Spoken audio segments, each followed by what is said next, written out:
এদিকে কার্তিক মাসে হরিনাম গ্রামে গ্রামে হয়তো নাকি হয়তো ভোরের বেলা বেরোবে গাওয়া হয় সকলে, তাহলে এই পদটা নিশ্চয়ই সবার জানা আছে। একসাথে সবাই গাওয়া হবে।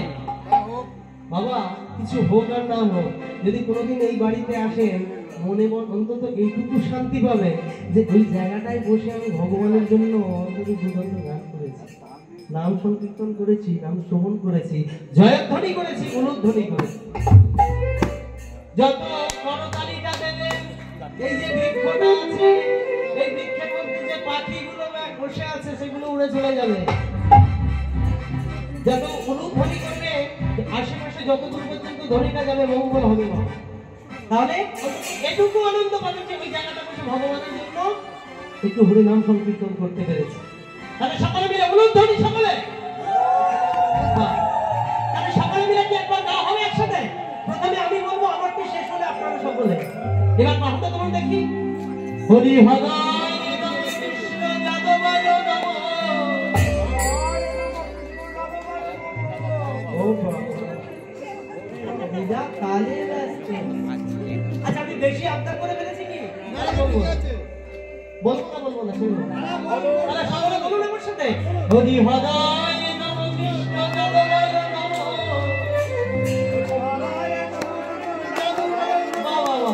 আহা যাদবায় মাধবায় কেশবায় নমঃ।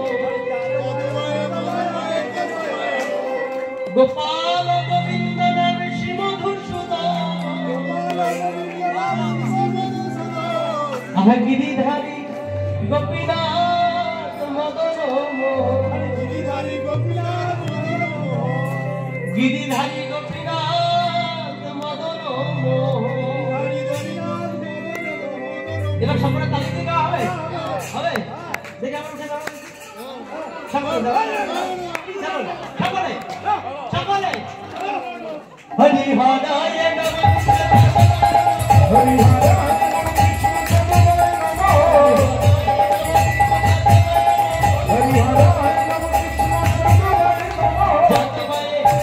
সবাই মিলে ধ্বনি করে তালি করে নেচে নেচে সবাই মিলে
বৃন্দাবনে ফুল ফুটেছে বলবি তো?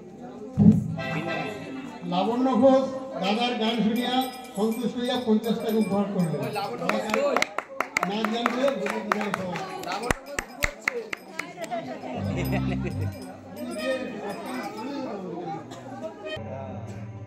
ভালো করে মন দিয়ে শ্রবণ করুন।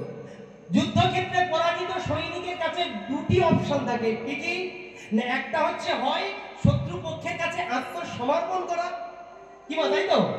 আর তা না হলে যুদ্ধক্ষেত্রে থেকে পালিয়ে যাওয়া। এই দুটি অপশন থাকে তো।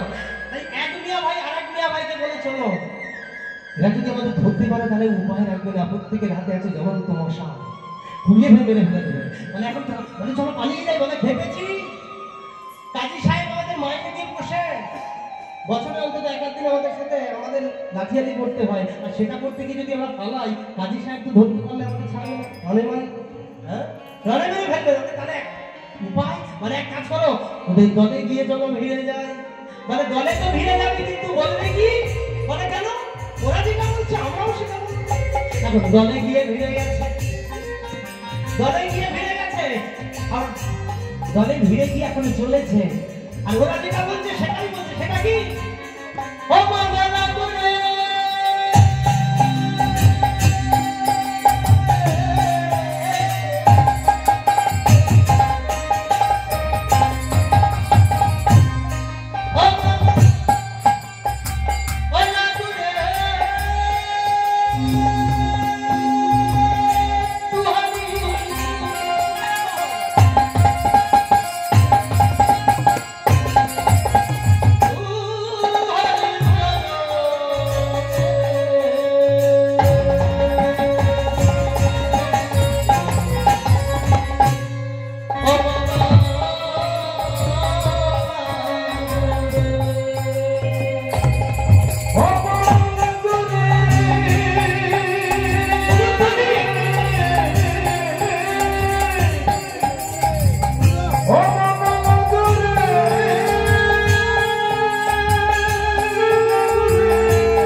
বুঝতে পারছেন না তারা?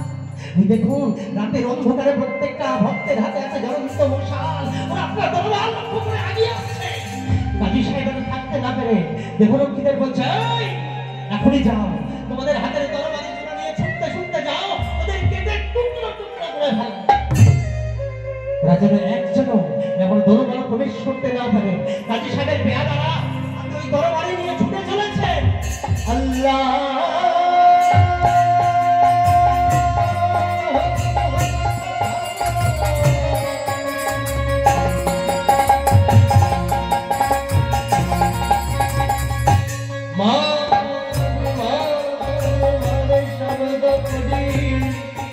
তারা সবে তারা সবে ছুটে যায়, তারা সবে ছুটে যায়। দেবলক্ষ্মীরা যেই না হাতের তরবারি তুলে আমার গৌরাঙ্গ সুন্দর মহাপ্রভুকে মারতে গেছে, সঙ্গে সঙ্গে লেখেদের মতো তাদের অবস্থা হলো, হাতের তরবারি গুলো মাটিতে পড়ে যাচ্ছে। আর যেই না পড়ে গেছে, এখন একে অপরের মুখ চাচাই করছে। প্রাণের ভয় তো সবার আছে বাবা, কি নেই? এখন যদি ধরতে পারে নবদ্বীপের ভক্তরা এত অত্যাচার করেছে, রাগটা তো আছে বাবা, রক্ত মাংসের শরীর, কেউ বলতে পারবে না আমার শরীরে রাগ বস্তুটা নেই। কলির জীবের কলির জীব আমরা, রাগ আমাদের আছে, রাগ নেই। বউটাকে মেরে থানির দিয়ে চাকরি সেলাই করে যদি মেরে বাবা রাগু বে করেনি, এখন ভালো ছেলে, তাড়াতাড়ি জোগাড় যন্ত্র কর, বেলা তো হলো